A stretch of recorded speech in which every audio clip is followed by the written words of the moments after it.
Donc, messieurs, bonjour. Aujourd'hui, on va vous parler d'optimisation de vos clusters Kubernetes, en particulier avec la solution Cast, et des premiers pas en fait pour mettre en place une solution. Le focus, c'est effectivement réduire des coûts, engager de l'optimisation avec de l'automatisation, et la solution permet aussi de sécuriser vos environnements Kubernetes. Cast, en fait, a été développé pour justement adresser la gestion de Kubernetes dans le cloud. Avec les tendances montrent une adoption assez forte et en pleine croissance du cloud et des déploiements en mode conteneur. Donc Kubernetes, finalement, devient la plateforme de choix pour la plupart des entreprises pour déployer leurs applications dans le cloud. Cast est développé à base d'AI, hein, et se connecte donc à vos clusters Kubernetes pour exploiter, extraire en fait les informations nécessaires pour enrichir ces modèles de machine learning. Donc, un agent est installé sur les clusters, il collecte les informations et il alimente en fait la plateforme d'analyse de données de Cast. Donc, contrairement à d'autres plateformes ou d'autres solutions qui vous génèrent des rapports avec des préconisations d'optimisation, des économies potentielles, ce ne sont que des recommandations qu'il faut appliquer à la main. Cast la solution assure la gestion des clusters Kubernetes euh, en automatique pour réduire vos coûts et finalement en automatisant toutes les actions nécessaires sur l'infrastructure et ce en temps réel. Donc c'est la force de la solution, c'est de pouvoir appliquer ça en temps réel et donc en 24/7. Donc finalement, les clients n'ont plus qu'à s'occuper de déployer leurs applications euh, et à gérer l'environnement applicatif. Alors, la plateforme Cast en SaaS, donc elle collecte une base d'informations énorme sur les clusters qui sont connectés, hein, à celle-ci. Donc Cast a fait un benchmark en fait des clusters connectés en mode read-only en fait, hein, qui utilise juste la partie monitoring des coûts sur plus de 4000 clusters répartis sur les trois hyperscalers, hein, qui sont la cible d'optimisation Kubernetes pour Cast. Des clusters qui ont des tailles significatives, donc avec un minimum de 50 CPU. Pour s'apercevoir qu'en fait, sur ces clusters analysés, les clients utilisaient finalement que 13% des CPU provisionnés et environ 20% de la mémoire provisionnée. C'est-à-dire qu'en fait, ils utilisent que cette partie-là par rapport à ce qu'ils payent à 100%. Donc, il y a un over-provisioning qui est quand même massif. De plus, ce qui est constaté par cas, c'est effectivement que c'est une tendance haussière, hein, d'année en année. C'est probablement et assez vraisemblablement dû au fait que l'utilisation de Kubernetes elle est croissante et qu'elle héberge finalement, ces plateformes hébergent de plus en plus d'applications critiques sur ces systèmes. On constate que entre les trois hyperscalers, il n'y a pas de différence significative dans ces tendances. Donc c'est quand même plutôt une tendance générale qui est liée à l'industrie. Donc aujourd'hui, des outils existent, hein, pour faire de l'optimisation. Non, pas forcément automatiquement. On a des rapports d'optimisation qu'il faut appliquer à la main. Donc sur le graphe de gauche, en fait, finalement, on voit que un exemple de courbe, hein, entre ce qui est provisionné, ce qui est réellement payé par le client. Il y a des tentatives d'autoscale qui sont faites et finalement, les courbes se rapprochent et puis s'éloignent assez instantanément parce que maintenir dans le temps en fait des métriques ou des réglages d'optimisation, c'est assez complexe pour les équipes qui peuvent pas faire ça en temps réel.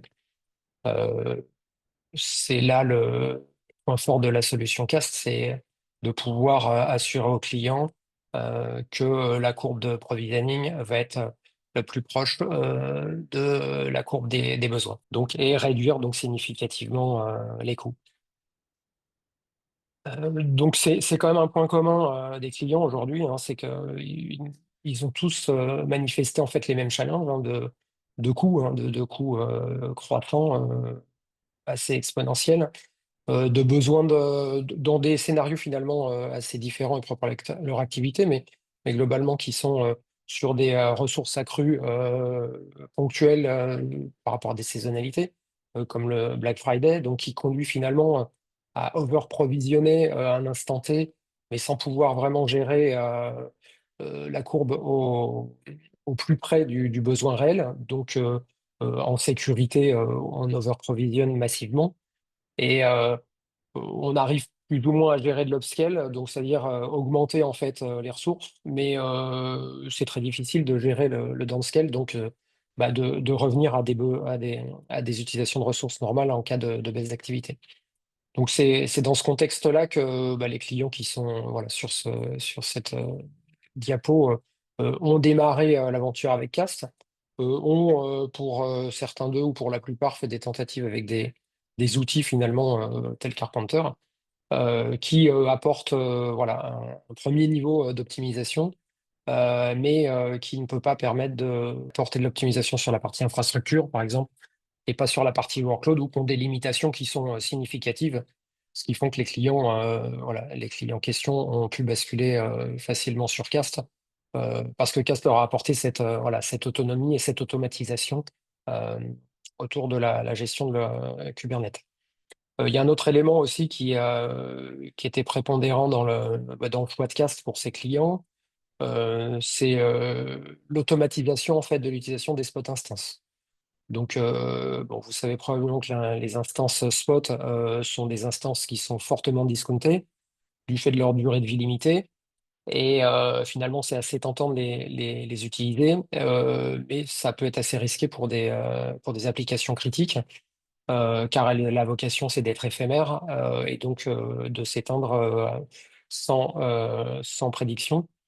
Et c'est là finalement que Cast permet, avec cette automatisation, en fait, d'être capable de maintenir dans le temps l'exploitation à 100% de ces spot instances et d'assurer en fait la sécurisation des applications critiques. Et finalement, le dernier point qui a été prépondérant aussi pour le choix de Cast pour ces entreprises, c'est de généraliser l'automatisation, en fait, hein. C'est d'avoir un outil qui permet réellement de prendre en main l'automatisation de cette optimisation et de ne plus avoir des équipes qui se consacraient à ça plutôt que se consacrer à leur projet applicatif ou métier.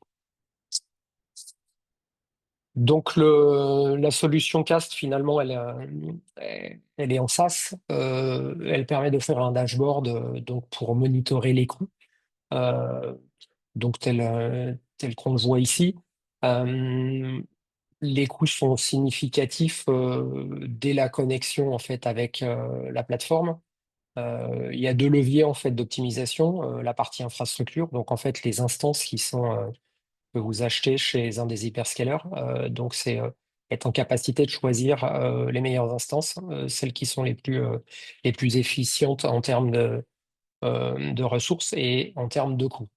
Ce qui est difficile de faire manuellement, enfin, parce que finalement, les tentations voilà, des équipes plateformes sont toujours assez similaires. On connaît très bien une ou deux instances dans le catalogue de plus de 500 à 600 instances de chaque hyperscaler, et c'est toujours ces mêmes instances qui sont réutilisées et finalement qui ne sont pas les plus optimum. Donc, un des bénéfices importants de Cast, c'est effectivement de pouvoir exploiter en fait cette masse de données, de comportement et d'usage qui est collectée en permanence sur ces plateformes pour faire le bon arbitrage et permettre en fait de rebalancer, donc de restructurer l'allocation des instances en fonction des ressources nécessaires à un instant T. Donc voilà en quelques mots un peu la philosophie de la solution. L'idée aujourd'hui, c'était de vous présenter comment finalement on démarre voilà, un onboarding avec la solution Cast. Il y a voilà, une approche qui est très, très sympa, très facile, avec l'accès à ce Cost Monitoring en mode gratuit, c'est-à-dire qu'on installe un agent read-only, et ça vous permet quasiment en live d'avoir déjà une première approche d'économie et c'est ce que va vous montrer Maxime, à qui je vais passer la main. Voilà. Donc, on va parler un petit peu de l'onboarding et de la façon dont Cast va gérer un petit peu le parcours de vos clusters dans les différentes phases. Donc, il y a une première étape qui est de déployer un agent en fait sur le cluster pour activer les fonctions de cost monitoring. Donc, l'idée c'est quoi? C'est que euh, pour évaluer une solution qui vous propose de réduire vos coûts, il faut bien avoir une première phase qui vous donne une idée des économies que vous allez faire. Et donc, pour avoir une idée de ces économies, il nous faut un agent qui va collecter un petit peu l'état du cluster. Et quand on parle de l'état du cluster, on parle des nœuds, on parle des types de nœuds, donc le sizing, tout ce qui a une valeur, qui coûte de l'argent, la consommation réelle en CPU, en RAM, en stockage, etc. Mais aussi tous les workloads qui tournent sur les différents clusters Kubernetes que vous allez rajouter sur la plateforme. Et donc, toutes ces informations vont être ramenées uploadées sur le service SaaS de Cast, qui va ensuite s'en servir pour dresser des dashboards. Ces dashboards, on va en reparler plus tard, mais une fois qu'on a donc ces valeurs et donc on a une idée de ce qu'on va pouvoir économiser, euh, l'étape numéro 2, c'est de passer sur l'optimisation. Donc, on va commencer à faire des économies de coûts. Et pour faire des économies de coûts, on a plusieurs leviers. Euh, Principalement les deux au-dessus. Mais tout ça, c'est des fonctions, en fait, donc, dans la partie premium, et donc qui commencent sur la partie payante de la solution. Et on va parler ici d'autoscaler, donc avec des différentes stratégies d'autoscaler qui vont nous permettre de rebalancer un petit peu, donc de modifier un petit peu l'architecture et le sizing de nos nœuds pour correspondre au mieux à ce qu'on a besoin d'utiliser. Il y a aussi des fonctions d'audit qui sont activées avec tout ça. Donc tout ça, c'est dans la partie premium, le premier élément qu'on active, c'est les fonctions cœur du produit. Une fois qu'on a commencé à faire toutes ces optimisations, on peut aller encore plus loin en activant des fonctions add-on. On retrouve par exemple la partie workload autoscaler, donc qui permet de faire des économies supplémentaires en optimisant vos workloads directement.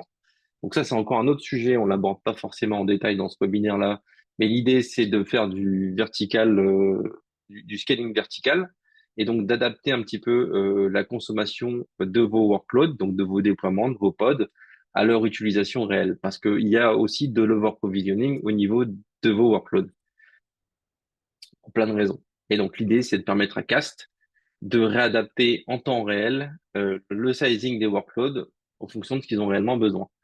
Il y a aussi un aspect sécurité qui n'est pas non plus abordé ici, mais donc qui permet un petit peu de faire du scan de vos paramètres de sécurité sur votre hyperscaler vu qu'on est connecté dessus.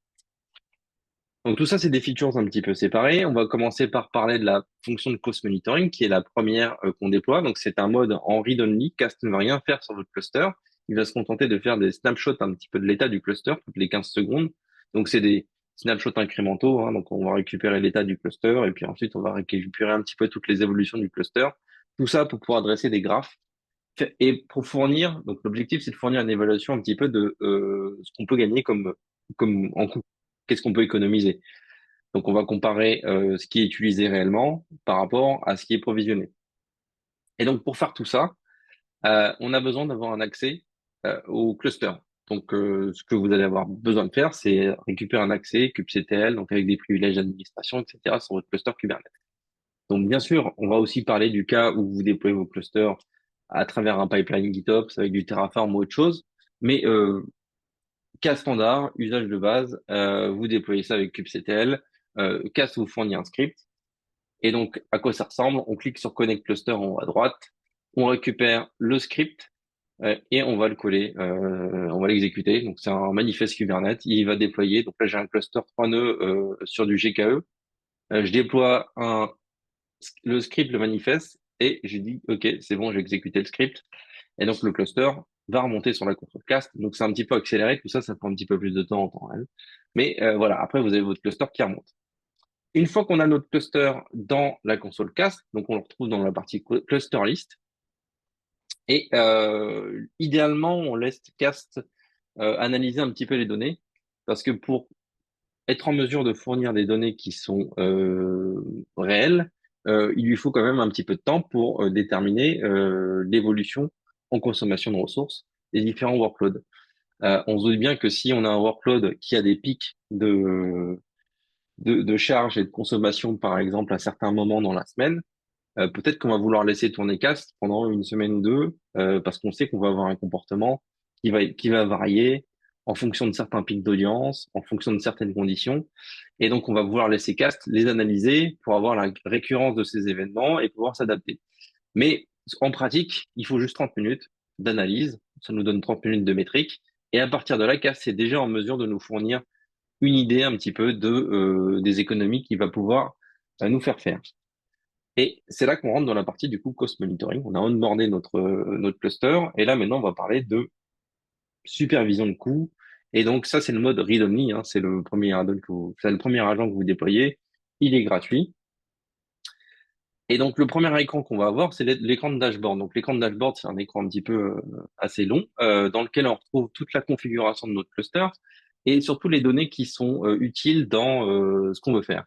Donc on a le nombre de nœuds, on a le nombre de pods, on a le nombre de pods schedulés, etc. Donc là, on est sur un cluster qui fait 100 nœuds et on a 1102 pods, etc., etc. Et donc, nous, ce qui nous intéresse principalement sur cet écran, bon, il y a plein de choses là-dedans, on va avoir des graphes dans le temps et des évolutions, mais ce qui nous intéresse principalement dans cet écran, c'est cette partie-là, pour savoir plus ou moins comment est-ce qu'on va pouvoir optimiser notre cluster.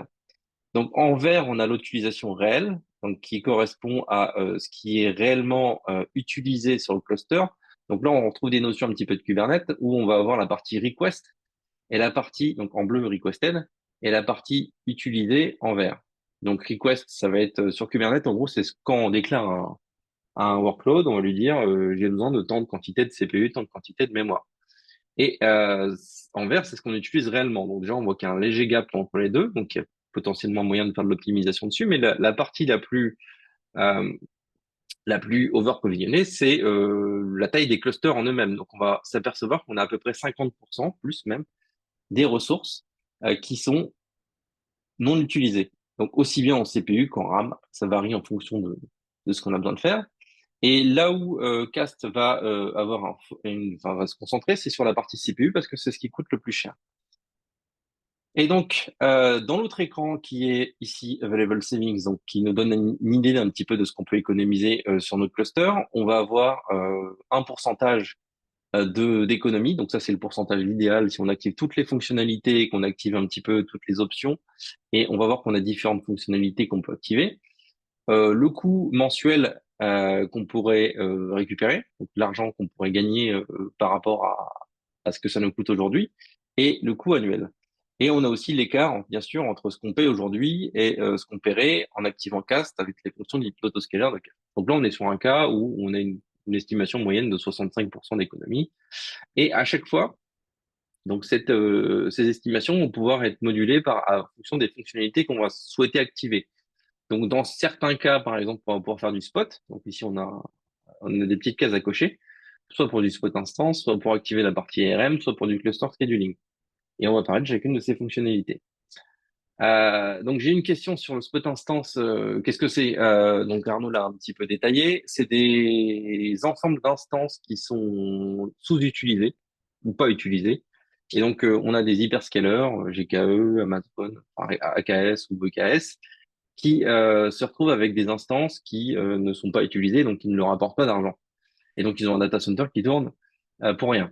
Euh, et donc, pour les pousser de l'utilisation, ce qu'ils vont faire, c'est qu'ils vont les mettre à disposition avec un coût inférieur. Donc, ça peut être de 50 à 90% moins cher. Donc, pour avoir des coûts vraiment moins élevés que sur du on-demand. Donc, le on-demand, c'est l'instance classique. Le spot, il a l'inconvénient d'avoir un délai en gros, bon, c'est des instances éphémères, donc à tout moment, l'hyperscaler peut décider de les arrêter. Donc sur des workloads standards monolithiques, ça poserait problème. Sur du Kubernetes, on a un peu plus de flexibilité parce qu'on est sur des clusters qui sont dynamiques. À ceci près que on a un délai de préavis qui est très très court, donc on va être en dessous de 2 minutes, des fois encore moins. Et resizer, remodifier notre cluster en dessous de juste manuellement, juste après le délai de préavis, juste après la notification de suppression des instances POT, c'est un petit peu compliqué. Et c'est pour ça qu'on a besoin d'avoir un autoscaler qui est en mesure de détecter ces notifications en avance, voire de les prédire.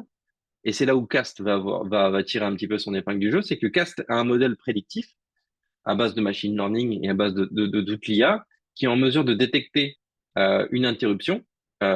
Donc, on sait plus ou moins quand est-ce que une instance pod va être interrompue dans le temps. Et Cast est en mesure de le déterminer 30 minutes avant. Donc, ça nous laisse beaucoup plus de temps et ça ne nécessite pas d'action humaine dans le cas de Cast parce que Cast va être en mesure de le détecter donc et de transférer les workloads qui se trouveraient sur des instances spot sur d'autres instances. Donc, par exemple, si on a d'autres instances spot qui sont disponibles, dans le même temps, il va pouvoir les transférer dessus. Ou alors, il va pouvoir les retransférer s'il n'y a plus d'instance spot sur du on-demand. Donc, on a une bascule comme ça de ces workloads, d'instance en instance. Bon, les instances spot, elles peuvent durer quand même quelques heures, voire une journée. L'idée, c'est juste de savoir à quel moment elles vont être interrompues. Et bien entendu, donc ce type de fonctionnement, c'est adapté à des workloads qui sont stateless. Si on est sur des workloads plus stateful avec des bases de données ou ce genre de choses, euh, bien entendu, ce sera moins adapté et on serait en mesure, enfin, on serait à risque d'avoir des interruptions de service sur des composants critiques. Donc, il faut bien déterminer si tous les workloads sont compatibles avec ce type d'instance. Et c'est pour ça qu'en fait, on peut choisir ici, dans la configuration, si on n'applique que pour des workloads qui sont spot friendly ou pas. Donc, il y a la console cast et donc le service cast est en mesure de détecter les différents types de workloads et de savoir si il y a un risque ou s'il n'y en a pas. Donc après, on fait nos choix en fonction d'eux. Deuxième fonctionnalité, c'est la partie ARM. Donc la partie ARM, c'est juste un autre type de processeur, enfin, un autre type de CPU une architecture CPU qu'on peut utiliser. Bien entendu, ça implique que on ait des workloads compatibles. En général, c'est légèrement moins cher que sur des processeurs x86 standards. Voilà, faut qu'on ait des images qui aient été compilées avec de l'ARM et qui puissent tourner dessus. C'est pas forcément le cas de toutes les applications, mais c'est une possibilité. Et dernier élément, donc qui est plus pour des clusters de dev et qui varie un petit peu en fonction des hyperscalers, euh, c'est le cluster scheduling. Donc le cluster scheduling, c'est l'idée, c'est de se dire que voilà, on a des clusters de développement qui sont utilisés par exemple uniquement en journée de telle heure à telle heure et ou qui ne sont pas utilisés le week-end. Et donc on va décider de les mettre en pause. Et donc dans ce cas-là, ce que va faire Cast, c'est qu'il va être en mesure de désactiver.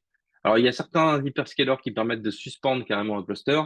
Euh, Cast a besoin d'avoir un nœud encore fonctionnel pour faire tourner les agents de Cast. Donc, ce qu'il va faire, c'est qu'il va provisionner un petit nœud on demand sur lequel il va faire tourner les agents Cast et il va désactiver tous les workloads automatiquement. Et il va les remettre en fonctionnement à la fin de cette période de pause.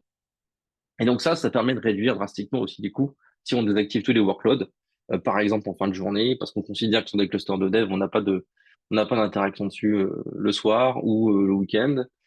Ça va faire aussi des réductions de coûts. Et donc la fonctionnalité la plus importante dans le lot, donc celle qui va faire usage de tout ce qu'on vient de voir, c'est la partie rebalancer. Donc le rebalancer, concrètement, c'est un outil qui se présente, enfin, qui se présente ici sous la partie monitoring, qui nous permet d'avoir une idée de l'architecture cible, donc de la configuration des machines qu'on va déployer pour remplacer celle de notre cluster actuel. Donc l'idée, c'est d'avoir une idée, avoir le nombre d'instances. Donc ici, on passerait par exemple de 100 instances à seulement 28 instances et on diviserait le nombre de CPU, qui ici est 1392 par deux. Pareil avec la quantité de mémoire qui est ici overprovisionnée, et ainsi de suite. Donc on a aussi une notion de GPU qui est pas visible ici. Et donc on a du coup une idée de l'optimisation en coût de notre infrastructure. Ça se concentre donc sur le CPU. On va toujours cibler l'architecture avec le moindre de CPU possible parce que c'est ce qui coûte le plus cher. Et ça va être mis à jour très régulièrement. Donc bien sûr, le rebalancer, c'est une opération qui est assez lourde pour le cluster parce qu'on va devoir déplacer tous les workloads sur de nouveaux nœuds. Donc il va y avoir une création de nouveaux nœuds dans notre cluster. On va déplacer les workloads dessus et ainsi de suite.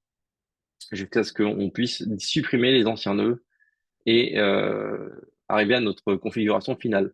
Alors, bien entendu, étant donné qu'on a des instances spot et qu'on a des évolutions dans le cluster, des évolutions en charge, des évolutions sur les workloads, Cast continue de collecter l'état du cluster toutes les 15 secondes il va toujours proposer la configuration la plus optimale pour les workloads et se mettre à niveau. Et on va voir un petit peu comment. Donc, le rebalancer, c'est une fonction qui est proposée uniquement sur la version payante, hein, quand on active les fonctions premium. Sinon, il nous suffirait de copier-coller un petit peu tout ce qui se trouve dans la proposition en cluster qui est mentionnée là, et de refaire la même chose dans notre manifeste Terraform ou dans notre configuration. Bon, ce serait un petit peu dur à maintenir dans le temps. Mais donc, une fois qu'on a débloqué les fonctions premium, on retrouve les propositions d'architecture de Cast. Et donc, une fois qu'on a activé les fonctions premium, on peut parler des différentes stratégies de scaling qui sont disponibles. Euh, donc, comment est-ce qu'on fait pour les activer? On a un bouton Start Saving, on active ce qu'on veut activer, donc ici c'est Kubernetes, et c'est pareil, ça nous donne un script qu'on va exécuter sur notre cluster. On l'exécute, même chose, c'est le même type de droit, ça nous donne le déploiement, et une fois qu'on a activé tout ça, il va nous emmener sur les différentes scaling policies, donc c'est les différents paramètres de l'autoscaler. Donc c'est juste un script, on l'exécute, et bien entendu, si on est sur du Terraform ou sur d'autres outils GitOps, il y a tout un ensemble de scénarios qui est proposé par Cast pour les différents sujets. Là, on est sur des scénarios, des exemples avec GKE. Par exemple, nous, on avait des clusters GKE déjà déployés. Comment est-ce que je fais pour importer un cluster GKE avec Cast? Donc, en fait, sur le GitHub de Cast, on va retrouver des exemples ici avec, par exemple, GKE Existing Cluster. Et puis, si je vais dedans, je vais avoir des exemples d'intégration avec différents modules à utiliser. Bon, après, ça, c'est du Terraform un peu avancé. On pourra en parler dans un webinaire ultérieur, dans une vidéo ultérieurement. Et l'idée, en fait, c'est de reprendre un petit peu les différents modules et de donner les informations nécessaires à Terraform pour qu'il puisse intégrer le cluster à Cast. Donc, ce qu'il va faire, c'est intégrer ça à l'API Cast. Donc, ici, on a les différentes informations de l'API avec un token qu'on a généré sur la console Cast. Les différentes informations du cluster, donc ça, c'est les informations du cluster sur notre Cloud GKE. Et on va retrouver un petit peu toutes les options qu'on aurait dans l'interface. On va activer, par exemple, des fonctions de spot, des fonctions de demand, etc., etc. On va paramétrer l'autoscaler, on va paramétrer les scaling policies, et donc tout ça, ça permet d'automatiser un petit peu la configuration dans Cast au niveau de Terraform. Donc on peut très bien faire de l'autoscaling, on peut très bien déployer Cast et ne jamais se connecter à la console et mettre tous les paramètres. Donc ça, c'est pour votre équipe de plateforme ingénieur qui s'occuperait de tout ça. Voilà. Et bien entendu, on se posera la question on a notre Terraform qui se charge, lui, de définir l'architecture et donc le sizing de nos nœuds, donc le type de nœud et le nombre de nœuds. Et donc, ce qu'on va faire, c'est désactiver les pools, ou en tout cas réduire les pools de nœuds qui ont été déjà créés, donc tout ce qui est notre pool dans nos clusters GKE, AKS, EKS. On va les passer à zéro, et ce que Cast de toute façon va faire, et on va laisser Cast prendre le relais. Voilà.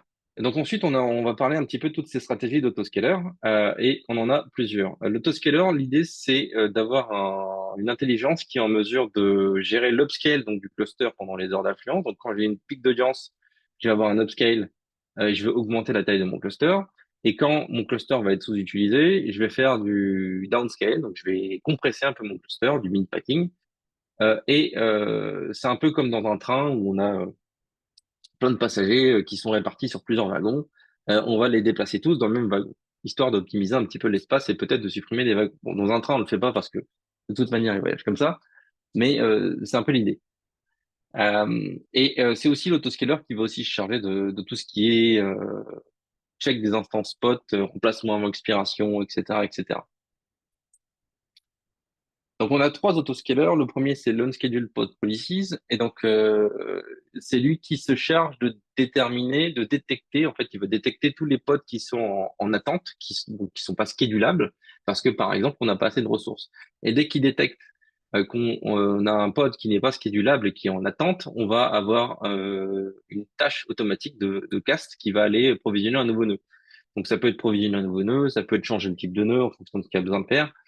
Ça peut être provisionner plusieurs nœuds si on a une montée en charge très rapide suite à un pic d'audience ou autre chose, ou tout simplement parce qu'on a prévu que à telle heure, à tel jour, on aurait une montée sur un événement type Black Friday où on va avoir une montée en charge qui est prévisible et qui est prévue. Et donc c'est ce que va faire cette stratégie-là, c'est qu'elle va détecter la présence de nouveaux pods qui sont en attente pour scheduler de nouveaux nœuds. Après, c'est nous, ça peut être du on-demand, ça peut être du spot, peu importe. C'est en fonction des stratégies qu'on a configurées. Et donc, comment est-ce qu'on va choisir sur les différentes instances? En fait, on va créer un template de nœud, donc un autre template ici, dans lequel on va définir ce qu'on veut déployer comme instance. Donc, les paramètres par défaut, en général, c'est on-demand. Et ici, par exemple, on a activé la partie spot. Donc, on peut mettre soit du on-demand, soit du spot, soit les deux. On peut aussi désactiver complètement l'on-demand et décider d'avoir une infrastructure qui tourne uniquement sur du spot. Dans certains cas, ça peut être largement suffisant et ça réduit drastiquement les coûts. Et on a aussi des paramètres de sécurité pour des environnements plus critiques où on va par exemple laisser Cast basculer sur du on-demand s'il n'y a plus assez de spots instance, parce on peut être dans des cas où on n'a plus de spot instance, et ainsi de suite. Et il y a encore une option bêta qui est juste ici, qui permet, étant donné qu'en fait les instances spot, elles sont arrêtées par type, donc on peut avoir, je sais pas, 100 spot instances de type E2, machin, large ou quelque chose comme ça. Et donc elles sont à coût réduit pendant quelques heures, et puis quelques heures plus tard, vous avez une interruption, et du coup, les 100 instances vont être arrêtées d'un coup. Et donc, pour éviter ce genre de comportement, on a une option qui s'appelle Diversify Spot Instance, qui permet d'être un petit peu moins optimal dans la façon dont les instances spot sont utilisées, mais de répartir un petit peu l'usage sur différents types d'instances spot. Donc, ça permet de ne pas avoir tous les œufs dans le même panier. Et si on a une coupure de service, parce qu'on n'a plus d'instance spot, on sera impacté que sur une petite partie du cluster. Il y a aussi des contraintes et des éléments qu'on peut fixer. Donc les différentes contraintes, en fait, l'idée, c'est un petit peu de limiter, par exemple, le type d'architecture autorisée, etc. Ce qu'il faut savoir, c'est qu'en de manière générale, fixer des contraintes, c'est pas une bonne idée parce que ça limite la capacité de Cast à faire des économies de coûts. Donc si vous lui dites, par exemple, que au minimum vous voulez des instances à 4 CPU, 8 CPU, il sera limité sur le type d'instance qu'il peut utiliser et ça correspond pas forcément à ce que vous avez besoin. Donc dans certains cas, c'est utile. Idéalement, on n'en définit pas. L'autre stratégie, donc, c'est la partie Node Deletion Policy qui se charge. Donc, Unscheduled Pod, c'est pour l'upscale et Node Deletion Policy, c'est pour le downscale. Et donc, dans la Node Deletion Policy, on a la suppression automatique des nœuds qui sont non utilisés. Donc, par exemple, vous avez un nœud sur lequel vous n'avez plus de workload, on le supprime et puis voilà. Donc, le nœud est supprimé, il est retiré du cluster, voilà. Et bien entendu, en général, les workloads sont répartis sur la totalité des nœuds. Donc, on va avoir besoin d'un deuxième composant qui s'appelle ici l'evictor. Et donc, l'evictor, lui, il se charge de faire de la compression, du bin packing, et il va déplacer, c'est un peu l'exemple que je prenais avec les wagons dans un train, il va déplacer tous les voyageurs dans des wagons qui sont à moitié remplis vers les autres pour libérer de l'espace et pour libérer des wagons qu'on pourrait retirer du train, pour alléger le train, par exemple. Là, dans notre cas, on retire des workloads, des pods d'un nœud, on les déplace sur un autre, sur d'autres nœuds. Donc, en fait, il calcule tout ça automatiquement. Il déplace tous les pods, tous les workloads qui sont répartis sur des nœuds qui sont peu utilisés, sur d'autres nœuds qui ont de la place. Et ensuite, il supprime les anciens nœuds qui ne servent plus. Donc, il y a un scan toutes les 60 secondes. Il détermine où est-ce qu'il pourrait replacer chaque pod en fonction des nœuds qui sont en sous-utilisation, etc. Et bien entendu, tout ça, ça prend en compte tous les paramètres que vous avez fixés sur votre cluster, donc et sur vos workloads. Donc, si vous avez mis des nodes selector, des règles d'affinité ou d'autres contraintes qui feraient que certains workloads ne peuvent être déployés que sur certains types de nœuds, ça va impacter la capacité de Cast à supprimer ces nœuds. Donc, il va être obligé de garder certains nœuds. Donc, il faut bien réétudier aussi ces règles-là quand on commence à utiliser Cast, parce que il se peut effectivement que on ait certaines règles qui ne sont pas forcément justifiées, qui augmentent le coût inutilement du cluster. Et donc ensuite le rebalancer, donc ici c'est la fonction dont je parlais tout à l'heure, c'est cette proposition-là. Donc on va cliquer sur rebalancer, on va cliquer sur, donc il nous propose une liste de nœuds. On clique sur rebalance et donc c'est juste un job qui va être exécuté et qui va du coup réduire le nombre de nœuds sur l'architecture qui a été proposée. Donc ici par exemple on passe de 5 nœuds E2 standard 4 à 2 nœuds, enfin un petit peu moins de nœuds, je crois que c'est 3 nœuds. Ça va un peu vite dans la vidéo là. Euh, 2 nœuds taillés un peu plus correctement. Et donc là on est uniquement sur du on-demand, je crois que je n'avais pas activé les instances spot. Mais l'idée, c'est que voilà, on a réduit les coûts de 550 $ à 155, quelque chose comme ça. Donc, bien entendu, c'est une opération que j'ai lancée à la main.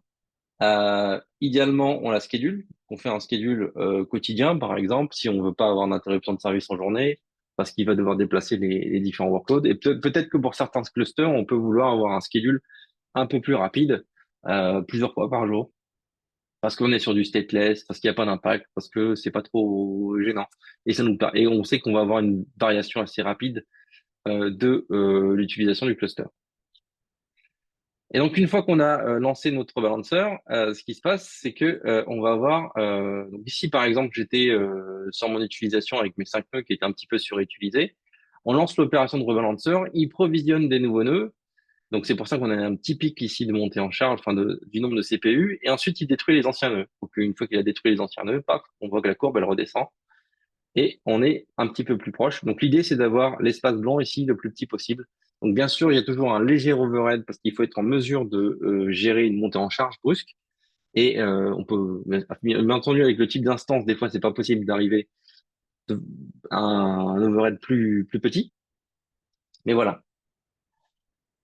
Euh, Maintenant, dans le cas où on upscale le cluster, donc là, par exemple, donc quand on upscale le cluster, on upscale un workload. Donc là, par exemple, j'ai un workload que je vais upscaler à 100 réplicas. Donc ici, j'ai un workload qui s'appelle Online Shop. Donc c'est un workload type où on va qui simule une application de shopping en ligne. Et donc ici, j'augmente le nombre de réplicas à 100. Et donc, si j'augmente le nombre de réplicas à 100 et que je n'ai pas les ressources, ce qui va se passer, c'est que Cast à droite, ici, va détecter le changement et va créer immédiatement des nœuds supplémentaires. Donc là, on voit qu'on a des nœuds supplémentaires qui arrivent, qui sont rajoutés au cluster. Donc on est passé de 3 nœuds à 5, 6, 7 nœuds. Bon, pareil, c'est en accéléré. Quand vous faites un scale-up comme ça d'une montée en charge, en général, c'est pas, c'est, bon, c'est rapide, mais c'est pas instantané non plus. Et il faut le temps aussi que votre hyperscaler vous provisionne les instants.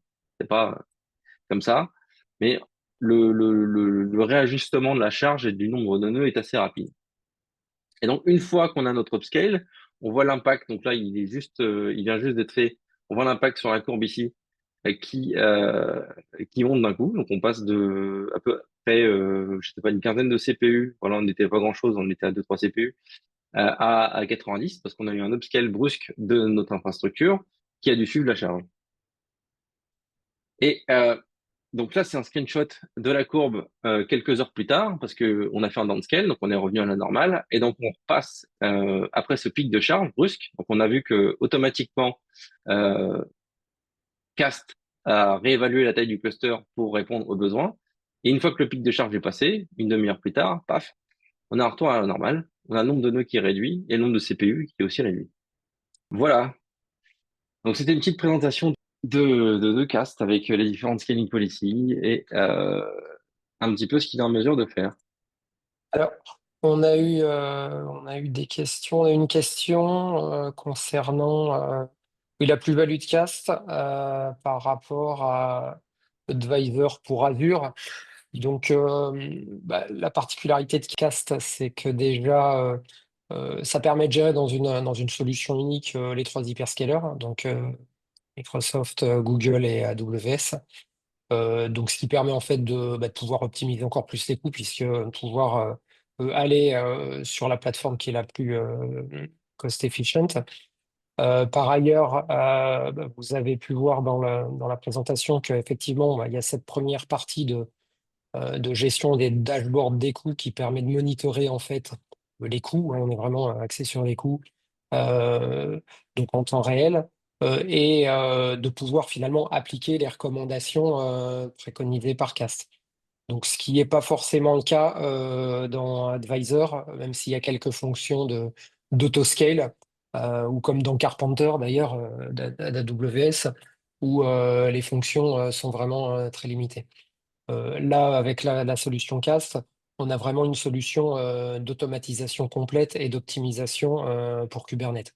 Donc, c'est pas uniquement des rapports de recommandations qui sont effectués. Vraiment, la force de Cast, c'est de pouvoir jouer ça en temps réel et de s'adapter à l'évolution en fait de configuration et de costing des hyperscalers. C'est ce qui est vraiment le plus difficile à, à appréhender, à maîtriser dans le temps et à suivre dans le temps. À moins d'avoir des équipes qui soient dédiées, et c'est un peu l'objectif de CAS de libérer du temps ressources en fait sur ces tâches voilà, très, très time consuming d'être en permanence à surveiller voilà, la vie des clusters et surtout l'adéquation entre les besoins des clusters et ce qui est offert par les hyperscalers. Sinon, les autres questions, je ne vois pas d'autres questions. Donc, on va pouvoir conclure. Bah, écoutez, on vous remercie de votre attention. Merci, Maxime. Merci à tous. Et je vous souhaite une bonne fin de journée.